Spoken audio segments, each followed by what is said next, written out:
आज हमारा finally student दरबार का सेशन नंबर 8 आज यहाँ पे हमारा स्टार्ट होने जा रहा है। टोटल 7 सेशन हम कंप्लीट कर चुके हैं। डेली हम यहाँ पे आधा घंटा पूरी की पूरी फैमिली के साथ यहाँ पर हम कुछ ना कुछ रिवाइज करते हैं और होप्स तो जो हमारे सेशन चल रहे हैं।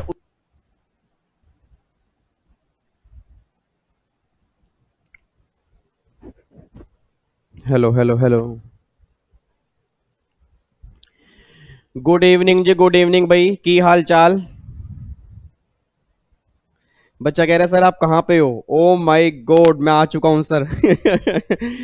गुड इवनिंग भाई, गुड इवनिंग, की हाल चाल भाई। चलो ये सभी का हाल चाल बड़े ही होना चाहिए। और बताओ यार क्या हाल चाल है। तो आज हमारे फाइनली स्टूडेंट दरबार का सेशन नंबर 42 आज हम यहाँ पे स्टार्ट करने जा रहे हैं सर।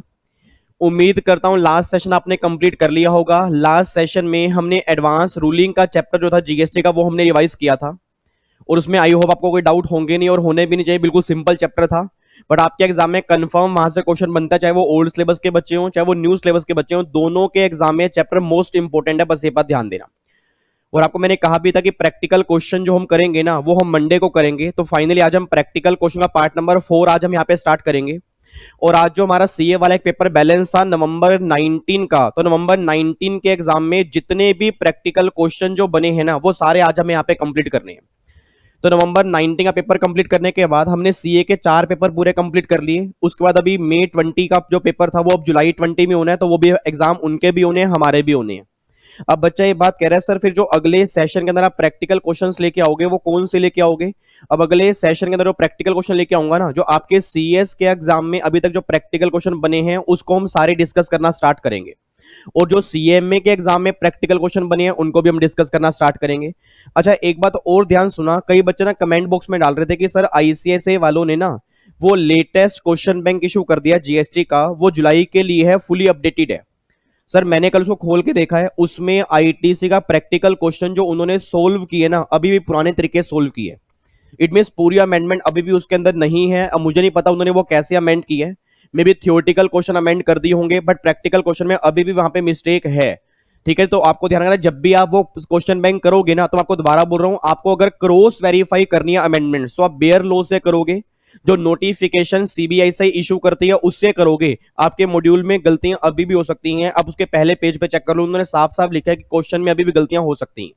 ठीक है ना, तो आईटीसी का जो नया लो है उसको हम यहाँ पे कर रहे हैं, उसके बेस पे हमें सारे आंसर करके आने हैं, बस ये बात ध्यान दो। ठीक है जी, तो जो भी बच्चे अब नया क्वेश्चन बैंक अपने आप करने की ट्राई करेंगे मुझे कोई दिक्कत नहीं है, बट अपने आप क्रॉस वेरीफाई कर लेंगे क्या वो सारी अमेंडमेंट कवर है या नहीं है। ठीक है जी, बाकी प्रैक्टिकल क्वेश्चन रिवाइज वाले वो तो सारे मुझे करवाने ही है, उसके आप टेंशन मत लो। तो नेक्स्ट सेशन से जो हम करेंगे वो हम सीएमए के प्रैक्टिकल क्वेश्चंस करेंगे, और जो सीएस के एग्जाम के अंदर प्रैक्टिकल क्वेश्चन बन चुके हैं वो सारे प्रैक्टिस करवा दूंगा।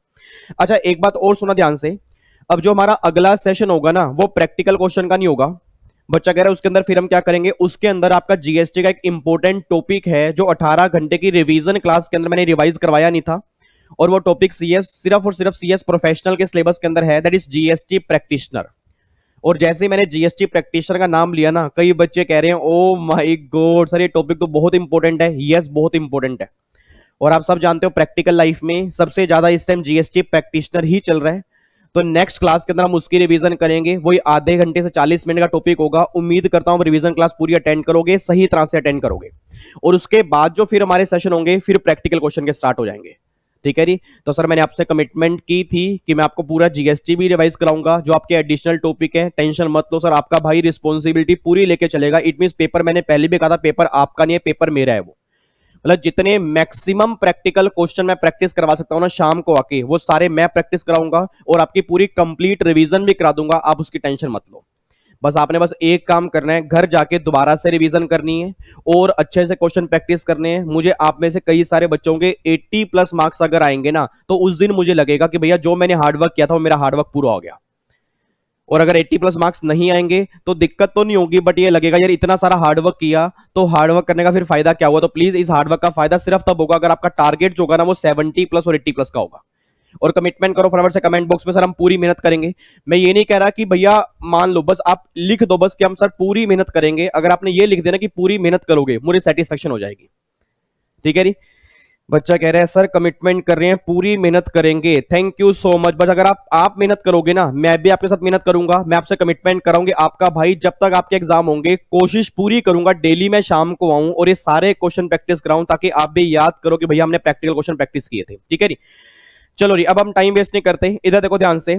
तो सेशन नंबर 42 भी हम स्टार्ट करने जा रहे हैं। इसमें अब नवंबर 19 का जो पेपर है आज हमें वो स्टार्ट करना है सर। अब आपके सामने मैंने पेपर ओपन कर दिया।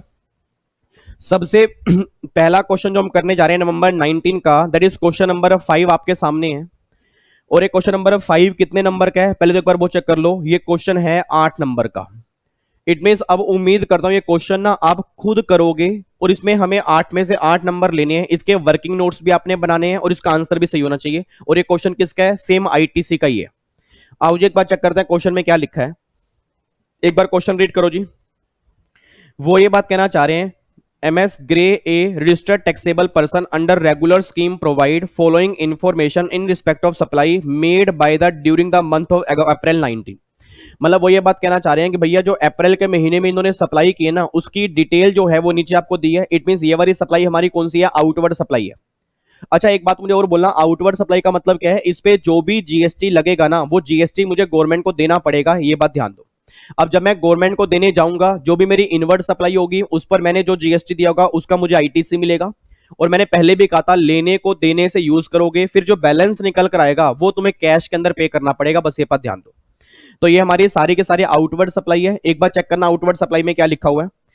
सबसे पहला कहना चाह रहा है inter state supply of goods, मतलब इंटर स्टेट सप्लाई, दूसरी स्टेट में सप्लाई की है 1 लाख रुपए की, तो जीएसटी कौन सा लगेगा? आईजीएसटी लगेगा। ये बात क्लियर हो गई, अगला बढ़ो। सेकंड कहना चाह रहा है इंट्रा स्टेट सप्लाई, मतलब सेकंड वाली जो है वो इंट्रा स्टेट सप्लाई है of 500 packet of detergent. 500 packet हमने ली हैं डिटर्जेंट के, ठीक है नी, मतलब वॉशिंग पाउडर निरमा, निरमा दूसरी सफेदी, निरमा से आए रंगीन कपड़ा भी खिल खिल जाए, सबकी पसंद निरमा, वॉशिंग पाउडर निरमा। तो उन्होंने क्या बोला कि 500 पैकेट जो है वो हमने किसके लिए हैं? डिटर्जेंट के लिए, एट द 400 ईच, ये 400 रुपए का एक है, along with A plastic bucket, एक साथ में प्लास्टिक की बकेट मिली है worth 100 each with each packet being a mix supply, मतलब ये सप्लाई मिक्स है री। इट मीन साथ में तो डिटर्जेंट प्लस में बकेट, इन दोनों का कॉम्बो बनाकर आपको कितने रुपए का दिया गया? 400 रुपए का दिया गया। अब गलती से भी ना यहां पर 500 मत लिख लेना सर, उस 400 में मुझे डिटर्जेंट भी मिला है, उसी 400 में मुझे प्लास्टिक की बकेट भी मिली है, और जो प्लास्टिक की बकेट साथ मिली है उसकी वर्थ जो है वो वर्थ कितनी है? 100 रुपए की, वो ये बात कहना चाह रहे हैं। फिर वो कहना चाह रहे हैं दोनों की मिक्स सप्लाई है और डिटर्जेंट पर रेट 18% है और प्लास्टिक बकेट पर रेट कितना है? 28% है। अब आपने आप बोल देना, अगर ये कॉम्बो मैंने मार्केट के अंदर बेचा, अगर मैंने कॉम्बो मार्केट के अंदर बेचा तो इस पे जीएसटी कौन सा लगेगा सर? कॉम्पोजिट सप्लाई में कौन सा लगता है? प्रिंसिपल सप्लाई वाला। और मिक्स सप्लाई में कौन सा लगेगा? जो हाईएस्ट रेट होगा वो एप्लीकेबल होगा। तो हाईएस्ट कौन सा है? 28% है। तो भैया यहाँ पे मैं क्या करूंगा कि जो भी मेरे पैक इनकी वैल्यू निकल के आएगी उस पर 14% सीजीएसटी, 14% एसजीएसटी, बस ये पर ध्यान दो। अब एक बच्चा सामने बैठा है, बच्चा कह रहा है यार विवेक सर को बोलो ना एक बार ये पॉइंट दोबारा समझा दें, मेरे लाल, मेरे काले, मेरे पीले। यहां पर मैंने ये बात बोली है कि मैं मार्केट में गया, मार्केट में जब उसमें गया तो उसने डिटर्जेंट मुझे दिया 400 रुपए का और साथ में एक बाल्टी भी दी, साथ में एक बकेट मुझे दे दी। अब जो 400 रुपए मैंने पे किए ना वो सिर्फ डिटर्जेंट के नहीं है, वो डिटर्जेंट प्लस बकेट दोनों के हैं।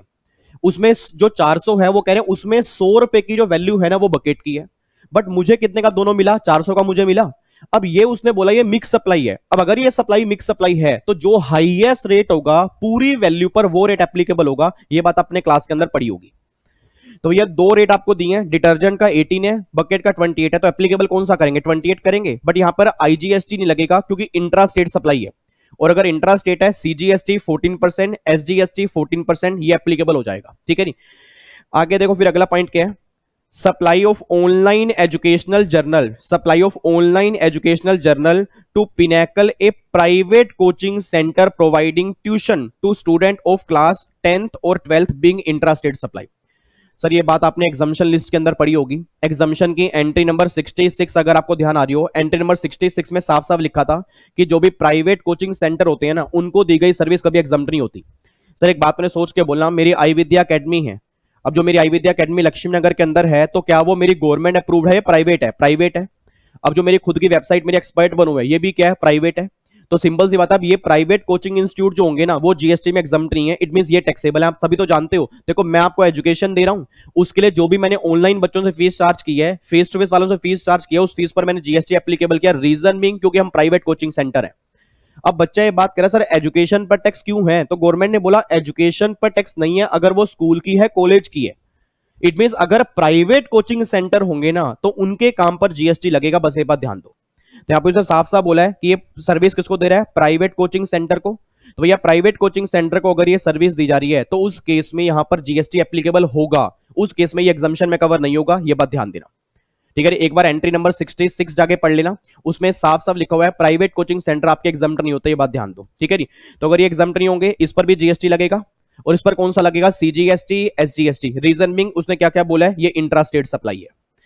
अब देखो ये तीन सप्लाई तो मेरी कौन सी निकल के आ गई, ये तीन सप्लाई मेरी आ गई आउटवर्ड सप्लाई, इट मींस इन तीनों पर मुझे गवर्नमेंट को जीएसटी देना होगा। अब आगे अगर मैं पढ़ूंगा ना, देखो आगे इन्होंने क्या लिखा है, आगे लिखा है इनवर्ड सप्लाई जो है, इनवर्ड सप्लाई की डिटेल जो है अब वो देने जा रहे हैं। एक बार चेक करना इनवर्ड सप्लाई क्या है, inter state supply of goods, it means आपने दूसरी स्टेट से सामान परचेस किया, out of which invoice for goods worth ₹20,000 is missing and no other tax paying document is available. मतलब वो ये बात कहना चाह रहे हैं भैया आपने 70,000 का सामान लिया, उसमें 20,000 रुपए का इनवॉइस मिसिंग है, और उस 20,000 रुपए का ऐसा कोई भी डॉक्यूमेंट नहीं है जिसके बेस पर मैं आईटीसी क्लेम कर सकूं। मतलब इनवॉइस तो मिसिंग है और ऐसा कोई दूसरा डॉक्यूमेंट भी नहीं है जिसके बेस पर मैं आईटीसी क्लेम कर चुकूं।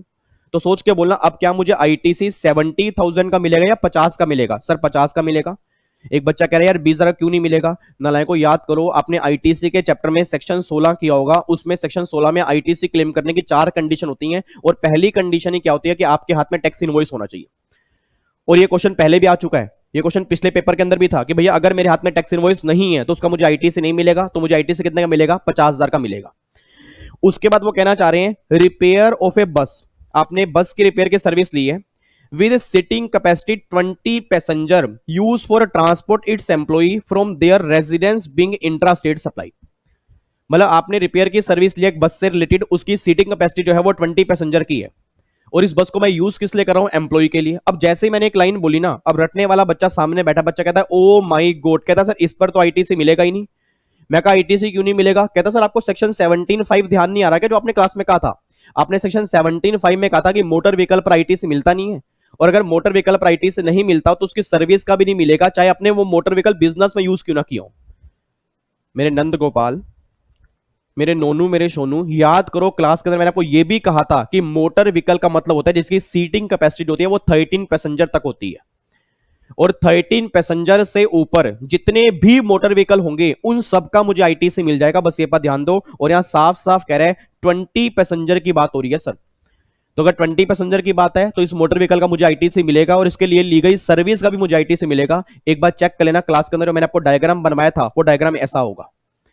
आपको मैंने दो कैटेगरी बनाई थी, आपको मैंने कहा था भैया पैसेंजर मोटर व्हीकल है, अगर 13 कैपेसिटी तक है तो 17(5) में कवर है, 13 से ऊपर वाला 17(5) में कवर नहीं है, उस पर आईटीसी मिल जाएगा।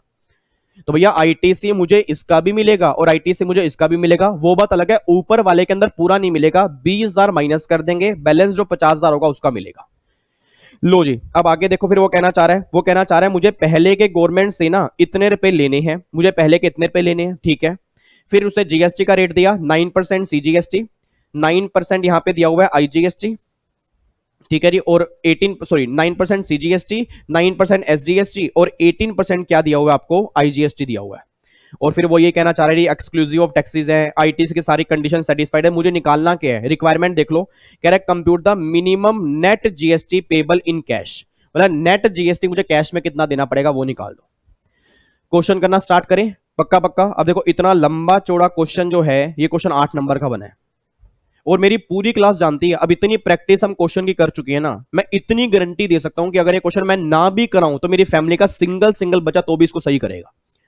बट मुझे यहां पे करवाना है क्योंकि कुछ बच्चे डेली नहीं आते, बीच बीच में आते हैं, तो उनके लिए मुझे करवाना है। जो बच्चे समझ चुके हैं वो क्वेश्चन अपना अपना करना स्टार्ट करें, जो नहीं समझे इधर देखे करना क्या इसके अंदर। इधर देखो सबसे पहले तो ऐसा करते हैं कि मुझे कितना जीएसटी गवर्नमेंट को देना है पहले वो निकाल लेते हैं। इधर देखो यहां पे पहले लिख देते हैं ऊपर क्रेडिट, भाई कितना पैसा मुझे गवर्नमेंट से लेना है और कितना पैसा मुझे गवर्नमेंट को देना है, ठीक है जी। और यहां पे मैं लिख देता हूं आईजीएसटी, यहां लिख देता हूं सीजीएसटी और यहां लिख देता हूं एसजीएसटी, ठीक है जी। अब एक बार यहां पे चेक करो, पहले तो यहां पे देखो, यहां पे इंटरस्टेट सप्लाई है, मतलब 1 लाख रुपए का 18% कितना हो गया, ये 18,000 पे हो गया। तो ये 18,000 पे तो आईजीएसटी मुझे गवर्नमेंट को देना है, ये मेरी लाइबिलिटी है, तो इसको मैंने 18,000 रुपए को यहां लिख दिया, ठीक है जी।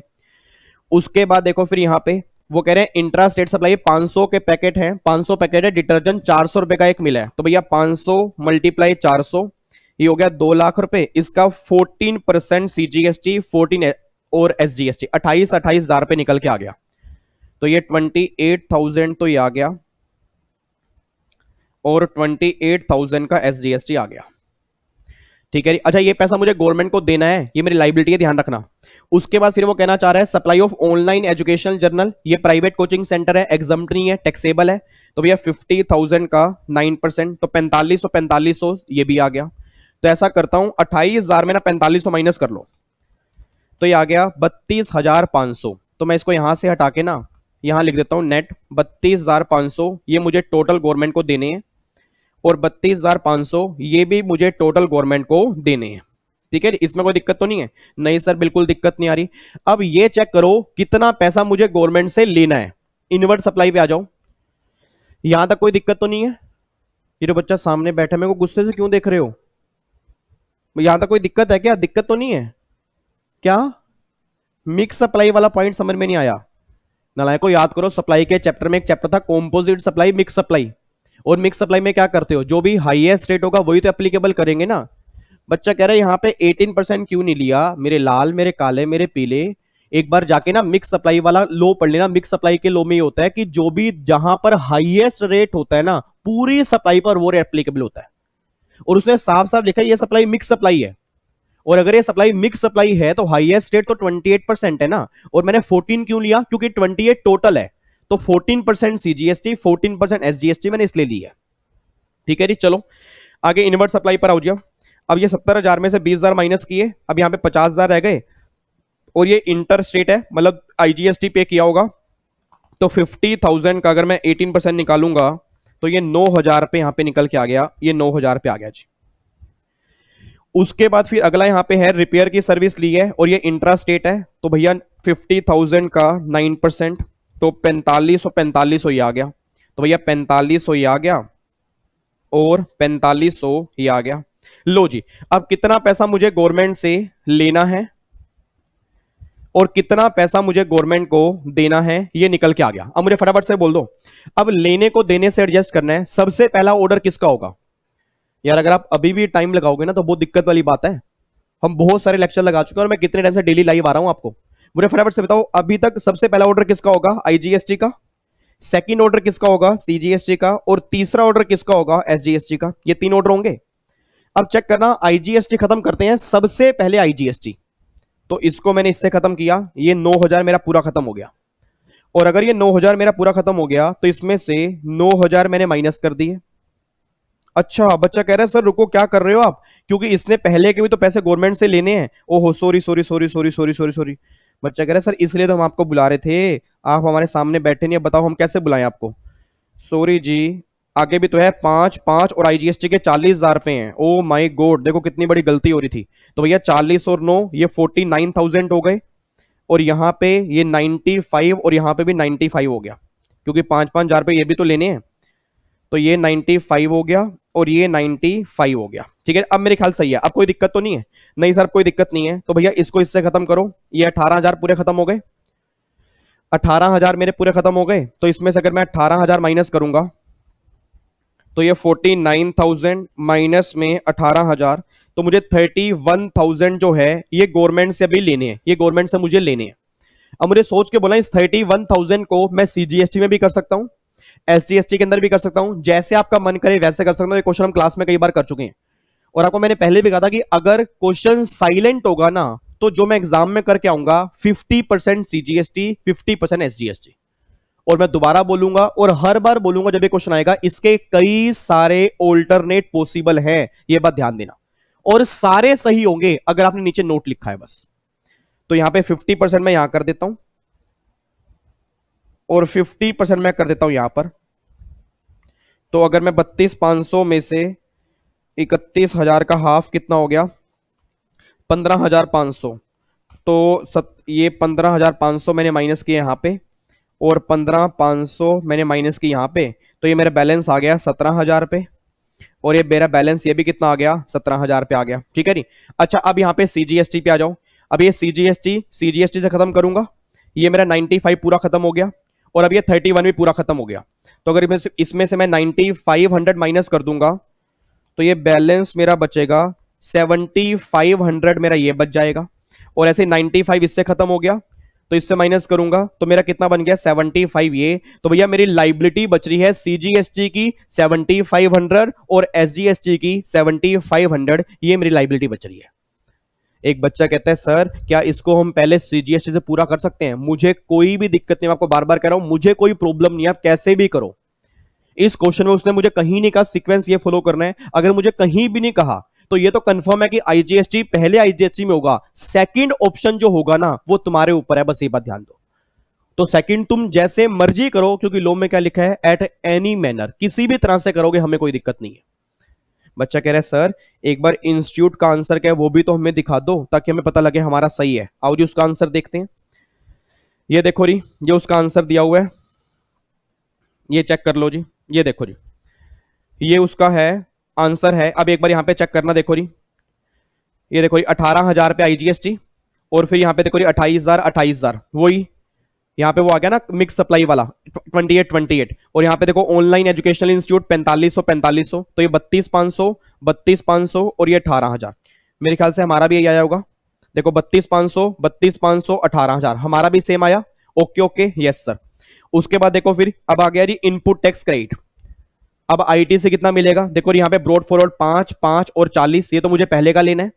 फिर यहां पे इंटरस्टेट का आ गया 9,000 ये आ गया और 45 ये आ गया, तो 9500 और 49। एक बार चेक कर लो यहां पे, देखो ये 9500 और 49 हमारा भी सेम आया था, यस। उसके बाद देखो फिर इन्होंने क्या किया है आंसर में, इन्होंने यहां पे पहले खत्म कर दिया ये 18,000, 18 पूरा खत्म कर दिया। उसके बाद फिर यहां पे ना इन्होंने देखो इन्होंने कह दिया सबसे पहले सीजीएसटी में and SGST in any order in any portion, वो कैसे भी कर सकते हैं, बट इन्होंने यहां पर जो लाइबिलिटी बचाई है ना वो लाइबिलिटी किसकी बचाई है, वो लाइबिलिटी बचाई है इन्होंने यहां पे एसजीएसटी की। मतलब देखो हमारा 75 आ रहा है ना, इन्होंने सिर्फ इसकी लाइबिलिटी बचाई है। और आपको मैं दिखा देता हूं, देखो बहुत ध्यान से पढ़ना, मैं थोड़ा जूम कर रहा हूं जी, मैं जूम कर रहा हूं ताकि आपको दिख जाए। इधर देखो ध्यान से क्या लिखा है, under the amended portion of law, IGST credit after being set of IGST liability can be utilized against CGST, SGST in any order and in any portion. There cannot be one answer for the minimum net CGST and SGST payable in cash, as the amount of CGST, SGST liability are the same as also amount of ITC, CGST, SGST is also the same. तो simple सी बात ये निकल के आ रही है कि भैया कोई भी किसी भी पोर्शन में खत्म करो हमें कोई दिक्कत नहीं है। तो आपको जो लाइबिलिटी बचानी है वे जहां तुम्हें फायदा लगता है तुम वो बचा लो, बट मैं दोबारा बोल रहा हूं जब तक क्वेश्चन साइलेंट है आप 50-50 मान के आओगे तो भी कोई दिक्कत नहीं है, बट आपका दिल ये बात कहता है कि मैं तो इस तरह से करके आऊंगा तो भी कोई दिक्कत नहीं है। बट ये नोट आपको, ये वाला नोट जो है ना ये आपको चिपका के आना है, बस ये बात ध्यान देना, ठीक है। एक ये नोट चिपका के आना है और एक जो ऊपर आपने कैलकुलेशन की है ये वाली कैलकुलेशन, जो देखो इसके 4 वर्किंग नोट्स बनाए हैं। एक वर्किंग नोट्स तो वही है, देखो पहले वाला क्या है एक बार रीड करो, देखो यहां पे क्या लिखा है। ये देखो आपको मैं पढ़ा देता हूं,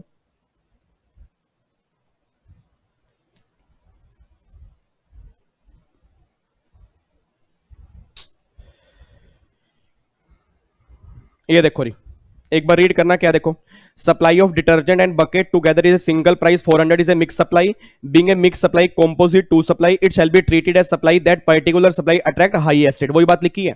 उसके बाद वही एजुकेशनल इंस्टीट्यूट जो होते हैं वो प्राइवेट वाले एग्जाम नहीं होते, रिकॉग्नाइज लो वाले एग्जाम होते हैं, तो ये सप्लाई क्या बन जाएगी, टैक्सेबल। फिर तीसरा वो लिखा हुआ है कि भैया आईटीसी तब मिलेगा जब डॉक्यूमेंट होंगे, जहां डॉक्यूमेंट ही नहीं होंगे उसका आईटीसी नहीं मिलेगा।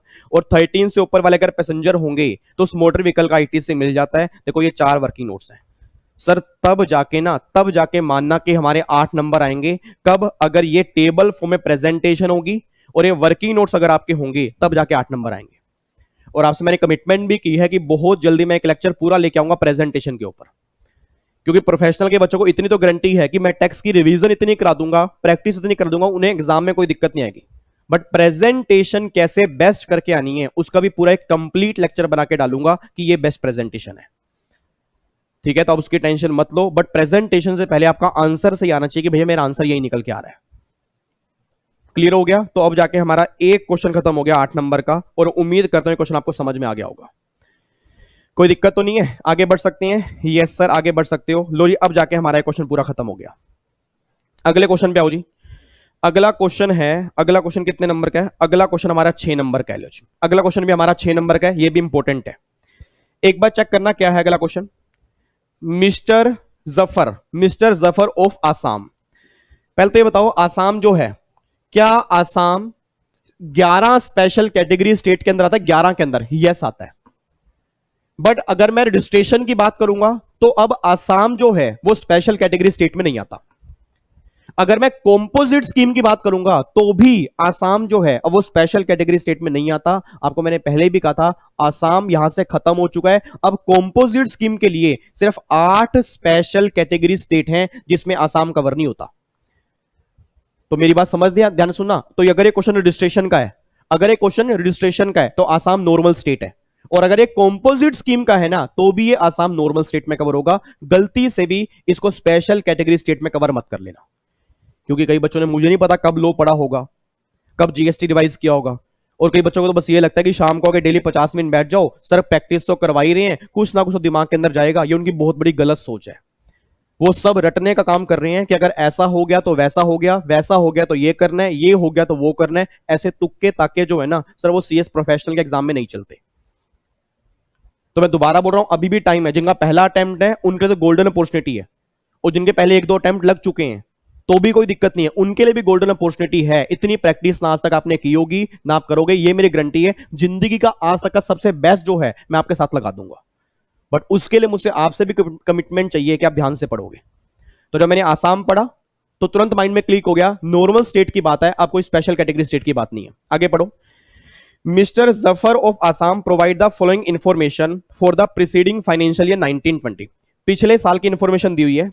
You are required to find out the aggregate turnover for the purpose of eligibility for composite levy scheme and determine whether he is eligible for composite scheme or not financial year 2021। पिछले साल की turnover दे रखी है। वो कह रहा है पिछले साल की टर्नओवर देख के बताओ क्या इस साल मैं कॉम्पोजिट स्कीम ले पाऊंगा, नहीं ले पाऊंगा। आपने एग्रीगेट टर्नओवर की डेफिनेशन बहुत अच्छे से किया कॉम्पोजिट स्कीम के अंदर। आपको मैंने कहा था एग्रीगेट टर्नओवर में सारी सप्लाई काउंट कर लेना, चाहे वो टैक्सेबल हो, एग्जम्प्टेड हो, एक्सपोर्ट हो, इंटरस्टेट हो, कुछ भी हो। बट एक तो इनवर्ड सप्लाई जो आरसीएम में कवर है वो काउंट नहीं होती, और जो जीएसटी और सेस है वो भी काउंट नहीं होते। और आपको मैंने एक और पॉइंट कहा था कि एग्जम्प्टेड सप्लाई सारी काउंट होती है, बट जो इंटरेस्ट और डिस्काउंट होते हैं लोन और एडवांस पर, वो एग्जम्प्टेड सप्लाई में काउंट नहीं होते। याद आ रहा आपको? एक बार जाके कॉम्पोजिट सप्लाई वाला बुक्स खोल लेना, नोटबुक खोल लेना, डायग्राम खोल लेना, उसमें याद करो मैंने आपको उस टाइम कहा था एंट्री नंबर 27। एंट्री नंबर 27 में जो इंटरेस्ट और डिस्काउंट जो लोन और एडवांस पे होते हैं एग्जम्प्ट होते हैं, बट गवर्नमेंट ने कहा था उसको हम एग्रीगेट टर्नओवर में काउंट नहीं करेंगे, उसको तुम बाहर लेके चलना। तो एक बार देखो ये एग्रीगेट टर्नओवर में क्या क्या आएगा। पहला, value of taxable outward supply out of 10 lakh in course of interstate. तो कोई दिक्कत वाली बात नहीं है, मैंने पहले भी कहा था इंटर काउंट होगी। एक बच्चा बोल पड़ा, कहता सर इंटर वाले तो कॉम्पोजिट स्कीम ले ही नहीं सकते। मुझे उम्मीद थी ये बच्चा डाउट पूछेगा। और जो बच्चे क्लास वाले होंगे, ऑनलाइन क्लास वाले होंगे, फेस टू फेस क्लास वाले होंगे, उनको मैंने पॉइंट बहुत टाइम से समझाया था। याद करो मैंने क्लास के अंदर कहा था कि इंटर स्टेट सप्लाई आप स्कीम लेने के बाद नहीं कर सकते। मैं दोबारा बोलूंगा सबके लिए, इंटर स्टेट सप्लाई अगर स्कीम ले लोगे उसके बाद नहीं कर सकते। सर ये टर्नओवर पिछले साल की है, अब मुझे तो ये चेक करना है ना मैं एलिजिबल हूं या नहीं हूं। अभी मैंने स्कीम ली थोड़ा है, तो मैंने स्कीम ली ही नहीं है, पिछले साल की बात चल रही है, तो पिछले साल तो मैं कोई भी सप्लाई कर सकता हूं ना। तो ये मत सोचना इंटर स्टेट सप्लाई नहीं कर सकते। सर इंटर स्टेट सप्लाई नहीं कर सकते, एक बार अपनी बुक्स घर जाके खोल लेना। साथ में टीचर ने ये भी बोला होगा इंटर स्टेट सप्लाई स्कीम लेने के बाद नहीं कर सकते। तो भैया अभी तो मुझे चेक करना है कि मैं स्कीम लेने के एलिजिबल हूं या नहीं हूं, अभी स्कीम मैंने ली नहीं है। तो ये पिछले साल की टर्नओवर है, तो पिछले साल उसने इंटरेस्ट रेट सप्लाई की होगी तो अच्छी बात है, मैं एग्रीगेट टर्नओवर में लेके चलूंगा। बट इसको ये वार्निंग दे दूंगा कि अगर तू कंपोजिट स्कीम अब लेना चाहता है तो ये बात सुन ले कि इस साल अब तू इंटरेस्ट रेट सप्लाई नहीं करेगा। तूने पिछले साल जो पाप किए हैं, तूने पिछले साल जो कर्म किए हैं उसको भूल जा। अब तेरे को नए अच्छे कर्म करने पड़ेंगे, तब जाके तेरे को कंपोजिट स्कीम मिलेगी। तो देखो जी, उसमें इंटरेस्ट रेट सप्लाई है तो भी हम काउंट करेंगे, पूरा 50 आएगा। एग्जम्प्टेड सप्लाई है 70 की, बट उसमें 30 लाख रुपए है इंटरेस्ट लोन एडवांस। आपने अब बोल दो एग्जम्प्टेड सप्लाई वैसे हम एग्रीगेट टर्नओवर में काउंट करते हैं, बट इंटरेस्ट वाला जो एंट्री नंबर 27 में कवर है वो काउंट नहीं करते। तो इसको मैंने बाहर निकाल दिया, तो 40, सिर्फ यहां पे 40 काउंट होगा जी, ये 40 आ जाएगा क्योंकि 30 यहां से बाहर निकल गया। उसके बाद देखो फिर अगला वैल्यू ऑफ इनवर्ड सप्लाई जो आरसीएम में कवर है नहीं काउंट होगी। इनवर्ड सप्लाई आरसीएम में कवर है, आपको मैंने पहले भी कहा था इनवर्ड सप्लाई जो आरसीएम में कवर है वो सप्लाई मेरी टर्नओवर में काउंट नहीं होती, एग्रीगेट टर्नओवर से बाहर की गई है। बच्चा कह रहा है यार एग्रीगेट टर्नओवर की तो डेफिनेशन याद नहीं आ रही। नालायक को एक बार जाके ना सेक्शन 2(6) पढ़ लेना एग्रीगेट टर्नओवर का, और कंपोजिट सप्लाई की मैंने रिवीजन भी कराई है 18 घंटे की रिवीजन क्लास में, वो भी सुन सकते हो। नहीं तो जो बच्चे मेरे क्लासेस वाले हैं उनको तो मैंने डिटेल में पूरा वहां पे समझाया था, कई सारे क्वेश्चन भी बताए थे आपको मैंने। तो ऐसे मत करो कि सर याद नहीं आ रहा, जाके एक बार सेक्शन 2(6) भी देख लेना और कंपोजिट स्कीम भी देख लेना कि अगर इनवर्ट सप्लाई आरसीएम में कवर है वो काउंट नहीं होती, तो ये मैंने बाहर निकाल दिया। और एक्सपोर्ट ये तो काउंट होंगे, तो भैया कितना आ गया 5 और 40, 45 और 50, 95। अब ये 95 लाख पिछले साल की है, तो भैया 150 लाख से तो कम ही है, 150 लाख से तो कम ही है। तो अगर 150 लाख से कम है तो क्या ये एलिजिबल है इनएलिजिबल है? एलिजिबल है, बट इसको वार्निंग दे दूंगा कि भैया तू कंपोजिट स्कीम के एलिजिबल तो है, बट जो तूने ये हरकत की थी ना, ये वाली हरकत जो तूने पिछले साल की थी, ये हरकत अब करंट ईयर में नहीं काम करेगी। रीजन बीइंग क्योंकि तू इंटरस्टेट सप्लाई नहीं कर सकता स्कीम लेने के बाद। तो सिंपल सी बात है, तू छोटा बिजनेसमैन है, तू छोटा बन के ही रहे, तू इंट्रास्टेट सप्लाई ही करेगा। तू बड़े बड़े सपने मत देख, क्योंकि अगर तू बड़े सपने देखना चाहता है तो दूसरी स्टेट में जाना चाहता है तो भैया फिर तू बड़ा बनना चाहता है, और बड़े बनने के लिए कॉम्पोजिट स्कीम नहीं है। ये स्कीम छोटे मोटे लोगों के लिए है, बड़े लोगों के लिए नहीं है। ठीक है, तो 95 लाख है। आपको मैं इसका आंसर दिखाता हूं, देखो जी 50 और 70। ठीक है जी, अब यहां पे तो ये क्वेश्चन चल रहा है, अब इसका आंसर देख लो। यहां पूरा 50 काउंट किया, यहां 70 काउंट नहीं किया, 40 काउंट किया। रीजन बिंग देखो यहां पे लिखा हुआ है ना, एग्जम्प्टेड सप्लाई लेते हैं बट उसमें value of exempted supply by way of extending deposit loan advance जो होता है इसको हम एक्सक्लूड करके चलते हैं, इसको हम इंक्लूड नहीं करते। उसके बाद जी ये वाली इनवर्ट सप्लाई जो आरसीएम में कवर है वो भी काउंट नहीं होगी, एक्सपोर्ट काउंट होगा, तो 95। अब देखो इन्होंने क्या लिखा है, इन्होंने लिखा है ए रजिस्टर्ड पर्सन, थोड़ा जूम कर दूं, A registered person Assam is eligible for composite levy if aggregate turnover 150 lakh मतलब 1.5 crore in the preceding financial year he is not engaged in interstate outward supply of goods। मतलब eligible है but अब वो interstate supply नहीं कर सकता। Therefore in the given case assuming he is not engaged in making interstate supply in financial year 1920 Mr. Jaffer is eligible to composite scheme। यहाँ पे 2021 आ जाएगा क्योंकि मैंने क्वेश्चन में चेंज किया ना। ठीक है, तो ये 2021 आएगा और यहां पे आएगा 1920। तो सिंपल सी बात ये निकल के रही, पिछले साल उसकी टर्नओवर 1.5 करोड़ तक है, इसलिए वो 2021 में स्कीम ले लेगा। बट वो ये बात ध्यान दे कि वो 2021 में इंटरस्टेट सप्लाई नहीं कर सकता, बस ये बात ध्यान दे। तो सर ये देखो ये इसका आंसर है, और आप खुद सोचो अगर ये क्वेश्चन 6 नंबर का है तो क्या ये क्वेश्चन मुश्किल है? क्या ये क्वेश्चन मुश्किल है क्या? और ये क्वेश्चन कंपोजिट स्कीम का है। तो सर इस तरह से क्वेश्चन बन सकते हैं। मैं दोबारा बोल रहा हूं, सेम बनेगा मैं ये बिल्कुल भी नहीं कह रहा, पेपर ये बनेगा ये भी नहीं कह रहा, मैं ये कह रहा हूं हम पूरी प्रैक्टिस करके जाएंगे, पेपर कहीं से भी बने, कम से कम हमें पेपर देखने से डर ना लगे, और हम वहां पे ना लिखने वाले कुछ बने। जो बच्चे अभी तक एडवांस टेक्स्ट से डरते थे ना कि बहुत वाइड है बहुत वाइड है इतना सिलेबस है, कुछ भी नहीं है सर, कुछ भी नहीं है। अगर माइंड में ये बना लोगे ना कि हम कर सकते हैं तो आप जरूर कर सकते हो, कोई दिक्कत वाली बात ही नहीं है। आपको मैं दिखा दूंगा जिन जिन बच्चों का एडवांस टैक्स नहीं निकल रहा जुलाई के एग्जाम में, वो बच्चे सब मुझे मैसेज करेंगे सर मेरा एडवांस टैक्स निकल गया है। बट कब? अगर आपने प्रैक्टिस इतनी अच्छे से की है तो। ठीक है जी, तो ये 8 नंबर ये पक्के हो गए, 6 नंबर ये पक्के हो गए। आगे बढ़ो फिर, अगला क्वेश्चन 4 नंबर का है जी। अगला क्वेश्चन भी हमारा मोस्ट इंपोर्टेंट है। ये क्वेश्चन हमारा है टाइम ऑफ सप्लाई निकालना है जी। एक बार चेक करो अगले क्वेश्चन में क्या दिया हुआ है। नो एंड ग्रो कंपनी का नाम है, know and grow publisher a registered dealer in India paid an advance 50,000 to mister Gantra an author of the copyright covered under section 13A copyright act 1957 of his original literary work 5918 it made the balance payment जो की है वो 1,50,000 की 12 दिसंबर को की है. You are required to determine the time of supply if Mr. Gantra raise the invoice on. उसने दो केस दिए हैं.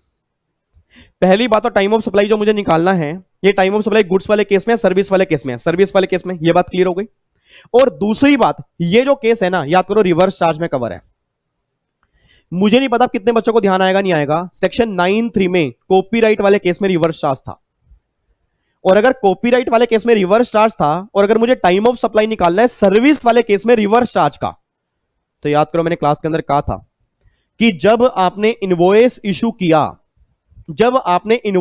किया उसके 60 दिन के अंदर अंदर अगर पेमेंट आ गई जब आपने इनवॉइस इशू किया उसके 60 दिन के अंदर अंदर अगर पेमेंट आ गई तो डेट ऑफ पेमेंट जो होगी ना वो तुम्हारा पीओटी निकल के आएगा. और अगर इनवॉइस के 60 दिन में पेमेंट नहीं आई तो जहां 60 दिन खत्म होंगे ना उससे अगला दिन जो होगा दैट इज 61st डे जो होगा ना वो तुम्हारा पॉइंट ऑफ टैक्सेशन आएगा. अब मुझे नहीं पता कितने बच्चों को ध्यान आएगा. याद करो आपने बात रिवर्स चार्ज वाले केस में की होगी. मैंने को पहले भी कहा था या तो पीओटी बनेगा पेमेंट की डेट और या बनेगा 61st डे. वो डिपेंड करता है कि तुम्हारी पेमेंट कितने दिन के अंदर आई है इनवॉइस के. अब देखो अगर इनवॉइस मेरा 6 अक्टूबर 18 को है अब अगर 6 अक्टूबर 18 को है तो मुझे सोच के बताना अब यहां पे पहली पेमेंट जो आई है 50,000 रुपए की वो पेमेंट कब आई है 5 सितंबर को आई है ना. तो ये वाली पेमेंट जो है ये पेमेंट तो मेरे ख्याल से पहले ही आ गई है. ये पेमेंट तो उसकी पहले ही आ गई है 5 सितंबर को ही आ गई है. तो इस केस में तो पीओटी पेमेंट ही बन जाएगा. और सेकंड पेमेंट जो बैलेंस पेमेंट आई है वो कब आई है बैलेंस पेमेंट जो आई है वो 12 दिसंबर को आई है. आपने बोला अगर 12 दिसंबर को आई है तो 6 अक्टूबर से 60 दिन काउंट करो. 6 अक्टूबर से 60 दिन काउंट करो. 6 अक्टूबर से 60 दिन अक्टूबर में कितने दिन बचे हैं अक्टूबर के अंदर बचे हैं 25 दिन. अक्टूबर नवंबर में 30 दिन बचे हैं और दिसंबर में फिर हमारे आ गए 5 दिन. तो ये 5 दिसंबर को हमारे 60 दिन खत्म होंगे. उससे अगला दिन कौन सा हो गया तो हमारा बन गया 6 दिसंबर. तो ये हमारा पीओटी निकल के आ जाएगा किस केस में ये 12 दिसंबर वाले केस में. क्योंकि भैया पेमेंट आपकी जो है पेमेंट 60 दिन के बाद आई है. क्योंकि अगर मैं 6 अक्टूबर से 60 दिन काउंट करूंगा तो 60 दिन मेरे 5 दिसंबर को खत्म हो रहे हैं. पेमेंट आई 12 दिसंबर को तो 60 दिन के बाद आई है. तो 61st डे जो है ना वो तुम्हारा पीओटी बनेगा दैट इज 6 दिसंबर. और ये बात आप जाके एक बार देख लेना सेक्शन 13 टाइम ऑफ सप्लाई में 13(3) रिवर्स चार्ज वाला आपको क्वेश्चन सोल्व हो जाएगा. तो मुझे फटाफट से बोल दो 50,000 रुपए की जो पेमेंट आई है उसके लिए पीओटी तो 5 सितंबर ही बनेगा और जो बैलेंस पेमेंट आई उसके लिए क्या बनेगा 6 दिसंबर बनेगा. अच्छा अगले केस में कह रहे हैं इनवॉइस हुआ 17 दिसंबर को. लो जी कमाल ही कर दिया. इनवॉइस 17 दिसंबर को है तो अगर इनवॉइस ही 17 दिसंबर को है तो ऑब्वियस सी बात है उसके 60 दिन तो जनवरी फरवरी के अंदर बनेंगे. जबकि दोनों पेमेंट आप चेक कर लो 17 दिसंबर से पहले आ गई हैं. और अगर पेमेंट ही पहले आ गई है तो याद करो मैंने क्लास में क्या कहा था अगर पेमेंट ही पहले है तो पीओटी हमेशा क्या बनेगा पेमेंट की डेट बनेगा. बच्चा कहता है सर एक बार आप हमें इसका आंसर दिखाना हमें थोड़ा सा डाउट हो रहा है. एक बार इधर देख लो नालायकों. ये देखो जी इधर देखो मैं थोड़ा सा ऊपर कर दूं ये लो. अब ध्यान से पढ़ना जी. वो कहना चाह रहे हैं रिवर्स चार्ज वाले केस में देखो ये पीओटी क्या निकलेगा. देखो date of payment as entered into books of accounts और bank debit whichever is earlier. तो पेमेंट की डेट आ गई और 61st डे इनमें से जो अर्लियर बनेगा वो हमारा पीओटी आ जाएगा. तो इनमें से अर्लियर का मतलब क्या है अगर पेमेंट 60 दिन के अंदर आ गई तो पेमेंट पीओटी और अगर पेमेंट नहीं आई तो 61st डे. अब देखो पहला केस अगर इनवॉइस हुआ 6 अक्टूबर को तो अगर पेमेंट 5 सितंबर को है तो भैया अर्लियर क्या बनेगा अर्लियर तो पेमेंट ही बन रहा है ना तो वो पीओटी आ गया. और अगर यहां पे आपका देख लो पेमेंट ये अगर पेमेंट है 12 दिसंबर को तो 6 अक्टूबर से 60 दिन के बाद है तो देखो हमने क्या निकाला था 6 दिसंबर. देखो वही पीओटी आ गया 61st डे आ गया. तो यहां पे 61st डे बन गया और वहां पे पेमेंट बन गया. अच्छा फिर सेकंड केस क्या था इनवॉइस कटा है 17 दिसंबर. अब अगर इनवॉइस ही 17 दिसंबर को है तो दोनों केस में पेमेंट पहले है. तो अगर दोनों केस में पेमेंट पहले है तो 50,000 का तो वही 5 सितंबर और 1.5 लाख रुपए का 12 दिसंबर ये पीओटी आ जाएगा. तो सर ये आरसीएम वाला केस है. आरसीएम वाला केस है, और आरसीएम कैसे मुझे पता लग रहा है, कॉपीराइट की सर्विस आरसीएम में कवर होती है, तो पीओटी भी कैसे निकलेगा, आरसीएम वाले केस से निकलेगा। तो आरसीएम वाले केस में पीओटी है क्या, पेमेंट और 61st day which ever is earlier. तो जहां पेमेंट पहले निकल के आ रही है वहां पेमेंट है, और जहां पेमेंट 60 दिन के बाद आ रही है तो 61st डे जो है वो तुम्हारा पीओटी निकल के आ रहा है। क्लियर है, आगे बढ़ सकते हैं। तो देखो अब ये क्वेश्चन जो था ना सर, ये क्वेश्चन आपके एग्जाम में 4 नंबर का था, ठीक है जी सर। आगे बढ़ो फटाफट से। ओके, अगला क्वेश्चन देख लो जी। अगला क्वेश्चन यहां पे दिया हुआ है, explain the registration requirement under GST law in the following independent case. Registration की रिक्वायरमेंट है या नहीं वो आपको बताना है। मिस्टर अहमद ऑफ जम्मू, आप सब जानते हो जम्मू नॉर्मल कैटेगरी स्टेट में कवर होता है सर, वैसे वो 11 स्टेट के अंदर है, बट रजिस्ट्रेशन कंपोजिट स्कीम दोनों के लिए इसकी हायर लिमिट एप्लीकेबल होती है। तो mister Ahmed Jammu engage in the business of supplying tobacco base pan masala with aggregate turnover 24 lakh. अब जब मैंने यहां पे बोला ना 24 लाख, एक तुरंत बच्चा बोल पड़ा, कहता सर रिक्वायरमेंट नहीं है रजिस्ट्रेशन की। मैंने कहा क्यों, कहता सर आपने अमेंडमेंट कराई थी ना क्लास में कि अब गुड्स वाले केस में 40 लाख की लिमिट हो गई। मैंने कहा बिल्कुल कराई थी। कहता और आपने कहा था 40 लाख रुपए की लिमिट कुछ स्टेट में एप्लीकेबल नहीं होगी, उसमें जम्मू नहीं था। मैंने कहा हाँ। कहता इट मीन जम्मू में 40 लाख की लिमिट एप्लीकेबल होगी। मैं कहा बिल्कुल होगी। कहता बस यहां पे 24 लाख है तो that is not liable to registration, reason being 40 lakh से कम है। मेरे लाल मेरे पीले, एक बात मुझे बताओ, मैंने वहां पर यह भी कहा था कि अगर मैन्युफैक्चरिंग करोगे पान मसाला आइसक्रीम टबैको की, चाहे वो गुड्स में ही कवर क्यों ना हो, तो भी लिमिट आपकी 40 लाख रुपए की एप्लीकेबल नहीं है, 20 लाख रुपए की एप्लीकेबल है। तो देखो यहां पे उसने साफ साफ बोला पान मसाला। ओ माय गॉड सर, ऐसे कंफ्यूज करते हैं क्या? यस, मैं आपको बार बार कह रहा हूं, बहुत जबरदस्त कंफ्यूज करेंगे। मेरी फैमिली का सिंगल बच्चा भी कंफ्यूज होकर जाएगा। क्वेश्चन बहुत ध्यान से पढ़ना। उसने क्वेश्चन गुड्स का दिया है, क्वेश्चन अमेंडमेंट वाला दिया है, रीजन बीइंग अमेंडमेंट यहां पे एप्लीकेबल नहीं हो रही क्योंकि पान मसाला वाले केस में 40 लाख रुपए की लिमिट एप्लीकेबल नहीं है। ठीक है, तो 24 लाख है, 20 लाख से ऊपर है, ये रिक्वायरमेंट है। अगला मिजोरम, अपने आप बोल दो मिजोरम। मिजोरम याद आ रहा है कुछ? मिजोरम वाले केस में लिमिट कितनी है? नाग मणि को त्रिपुरा और मिजोरम घुमाने के लिए ले गया, नाग मणि को त्रिपुरा और मिजोरम घुमाने के लिए ले गया, तो इन 4 स्टेट में लिमिट 10 लाख की होती है। तो भैया मिजोरम, तो मिजोरम भी घुमाने के लिए लेके गया, तो मिजोरम 10 लाख की लिमिट के अंदर आता है। ये 13 लाख है, that is liable for registration. But वो नीचे कह रहा है will your answer be different, क्या आपका आंसर अलग होता अगर ये स्टेट मेघालय होती? यस, मेघालय वाले केस में 20 लाख रुपए की लिमिट है, तो भैया ये 13 लाख रुपए है, दैट इज नॉट लायबल। तो बताओ ये क्वेश्चन 5 नंबर का है। अब अगर आप इसको भी मुश्किल पेपर बोलोगे ना तो सर पेपर मुश्किल आएगा फिर, और क्वेश्चन में कुछ भी नहीं है, उसने सिर्फ कंफ्यूज किया है, ऐसे ऐसे स्टेट के नाम बोल दिए ताकि आपके माइंड में लिमिट जो है वो गलत हो जाए। तो भैया यहां पे आपके 20 लाख की लिमिट है, मिजोरम वाले केस में 10 लाख की लिमिट है, और मेघालय वाले केस में 10 लाख की लिमिट नहीं है। Reason being Meghalaya special category state में 10 लाख वाली लिमिट में कवर नहीं होता। आपको मैं दिखाऊं आंसर, ये देख लो, ये देखो इसका आंसर क्या है। एलिजिबल इनहेंस लिमिट 40 लाख है और जम्मू कश्मीर में 40 लाख एप्लीकेबल होती है, ठीक है जी। But however enhanced limit not applicable, अगर पान मसाला और ऑल गुड्स तो यहां पे 24 लाख है, तो 20 लाख की लिमिट एप्लीकेबल है, तो यहां पे रिक्वायरमेंट हो जाएगी। ऐसे आगे देखो मिजोरम वाले केस में 10 लाख की लिमिट है तो एप्लीकेबल है, और मेघालय वाले केस में देखो यहां पे लिखा हुआ मैंने 40 इनहेंस लिमिट 40 लाख है। मेघालय वाले केस में जो है नोट लाइबल फॉर रजिस्ट्रेशन क्योंकि उसकी टर्नओवर 20 लाख तक है, और मेघालय में लिमिट आप सब जानते हो 20 लाख की है, ये 13 लाख है, दैट इज नोट लाइबल। ये पूरा इसका आंसर लिख के आना है। ये क्वेश्चन आपका तब जाके आपको 5 नंबर मिलेंगे। मतलब आपको सारी बातें बतानी है, 40 लाख की लिमिट भी बता के आनी है, और 20 लाख की लिमिट बतानी है, और फिर 10 लाख की बतानी है, और ये बताना है ये क्वेश्चन किस में कवर है। तो जो नालायक बच्चे ये करके आते हैं ना yes no yes no yes no, तो यस नो के नंबर 0/0 है जी, क्योंकि यस नो मींस कंक्लूजन। तो प्रोविजन कहां है, वो कहां लिखोगे? तो पहले प्रोविजन लिख के आओगे, उसके बाद फिर कंक्लूजन लिखोगे, तब जाके नंबर मिलेंगे। ठीक है जी, तो ये क्वेश्चन हमारा खत्म हो चुका है।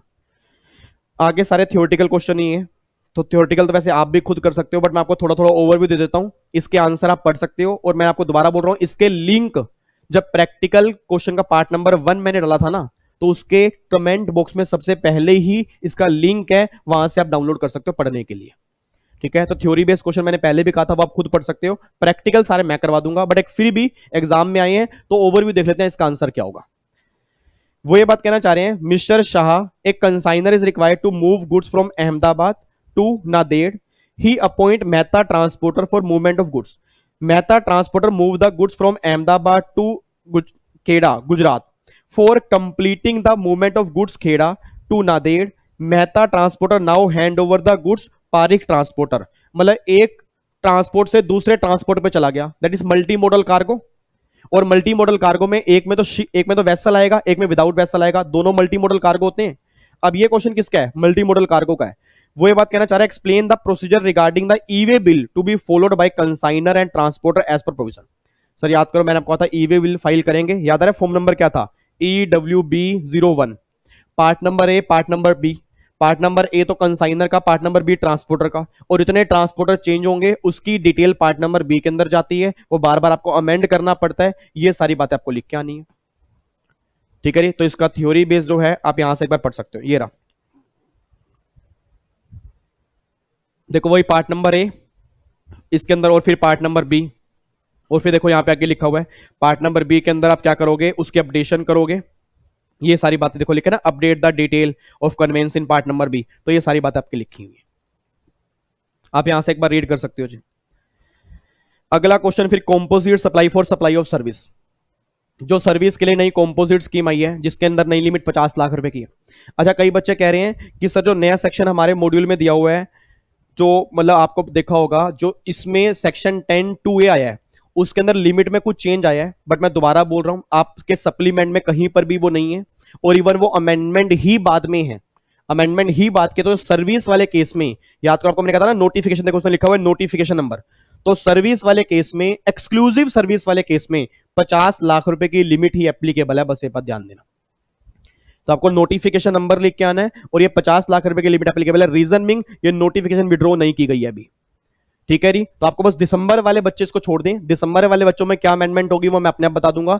जुलाई जिनके एग्जाम है उनको 50 लाख रुपए की लिमिट एक्सक्लूसिव सर्विस वाले केस में। एक बच्चा कहता भाई सर्विस वाले केस में तो वो लिमिट थी ना, वो टर्नओवर का इतने परसेंट और 5 lakh whichever is higher. Sir वो तब था अगर आप मैन्युफैक्चरर हो साथ में सर्विस देना चाहते हो, ट्रेडर हो साथ में सर्विस देना चाहते हो, रेस्टोरेंट सर्विस वाले हो साथ में दूसरी सर्विस देना चाहते हो, तब वो लिमिट एप्लीकेबल थी।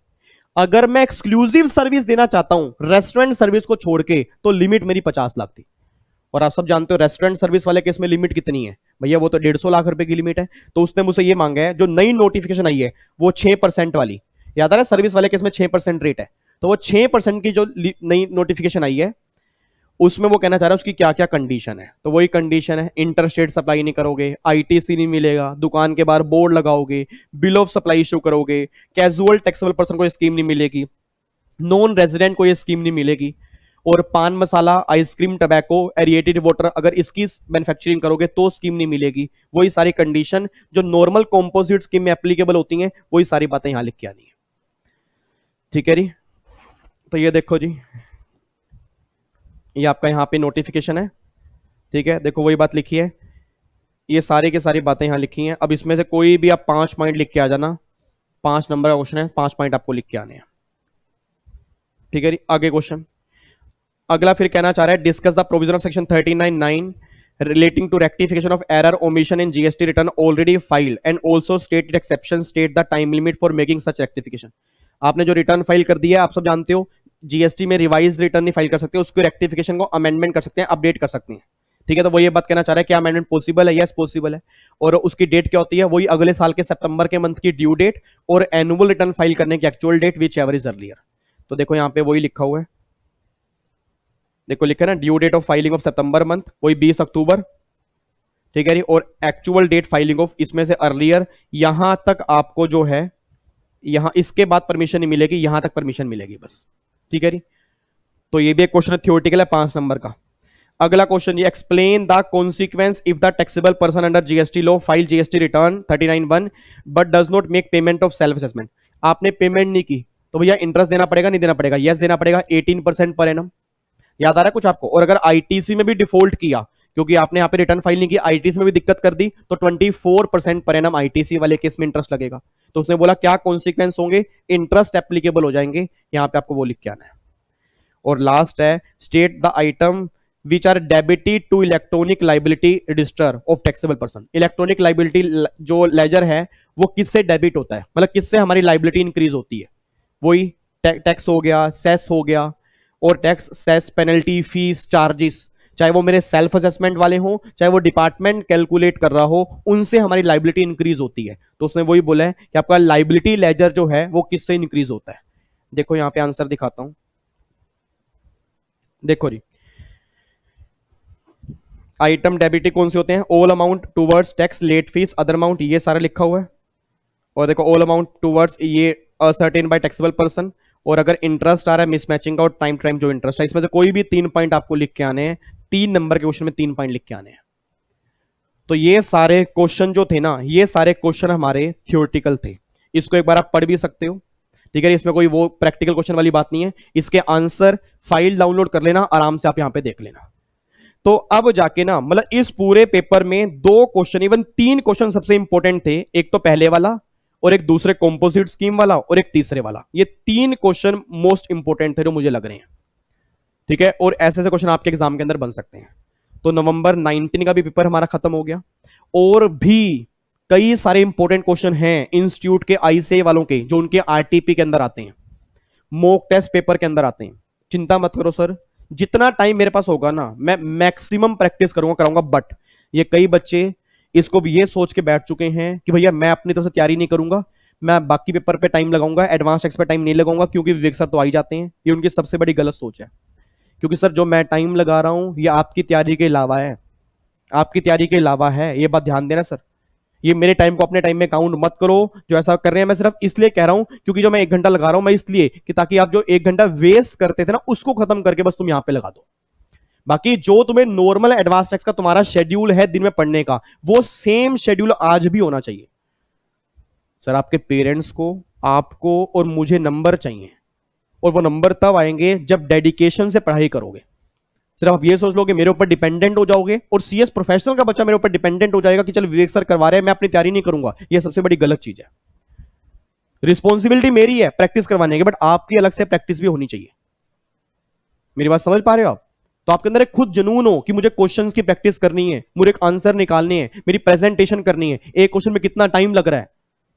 तो ये सारी बातें अगर आपके अंदर जुनून पैदा होगा ना, मोटिवेशन पैदा होगा, आप चेक कर लेना आपके नंबर कितने आएंगे।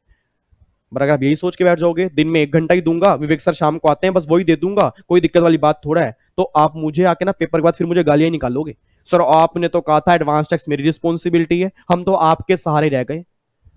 और मैं ये सेशन याद कराऊंगा और हर सेशन कराऊंगा कि मेरे सहारे नहीं सर, मैं तो मेहनत कर रहा हूं, मैं अपना कर्म कर रहा हूं मेरी पूरी की पूरी फैमिली के लिए, बट आपको अपना कर्म भी तो इसके अलावा करना पड़ेगा ना।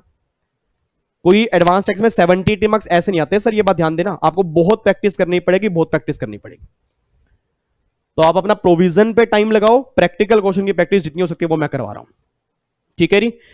अच्छा, अगले पेपर में अगला जो हमारा सेशन होगा, ध्यान रखना, अगले सेशन में हम प्रैक्टिकल क्वेश्चन नहीं करेंगे। जीएसटी प्रैक्टिशनर का एक सबसे इंपॉर्टेंट टॉपिक जो आपके एग्जाम में 5 नंबर का बनता ही बनता है, उसकी हम रिवीजन करेंगे, ठीक है। तो ऐसे ही बीच में रिवीजन करते रहेंगे, बीच में प्रैक्टिकल क्वेश्चन भी करते रहेंगे, आपका जीएसटी भी पूरा रिवाइज हो जाएगा और प्रैक्टिकल क्वेश्चन भी खत्म हो जाएंगे, ठीक है। और थोड़े दिनों के बाद फिर मैं जीएसटी खत्म करके देन फिर मैं इनकम टैक्स के प्रैक्टिकल क्वेश्चन या कस्टम के प्रैक्टिकल क्वेश्चंस पे आऊंगा, ठीक है जी। बट पहले जीएसटी के थोड़ा सा कॉन्फिडेंस बन जाए ना कि हाँ भाई हमारे अब क्वेश्चन हो रहे हैं, ठीक है। तो थोड़े दिन के बाद मैं अपने आप अनाउंस कर दूंगा कि आज से हमें इनकम टैक्स करने हैं या कस्टम के करने हैं, ठीक है। बट उम्मीद करता हूं कि मई का पूरा महीना तो हम जीएसटी करेंगे ही करेंगे, उसके बाद हम देखेंगे हमें इनकम टैक्स और कस्टम कैसे करना है, ठीक है। चलो, तो फिर बाकी मुलाकात करूंगा नेक्स्ट सेशन में जी, सेम टाइम सेम जगह। ओके जी, bye bye, tata, thank you so much, जय हिंद, God bless you, love you, take care, खुश रहो, मुस्कुराते रहो, अपना ध्यान रखो, अपनी फैमिली का ध्यान रखो, और अपना प्यार बनाए रखना।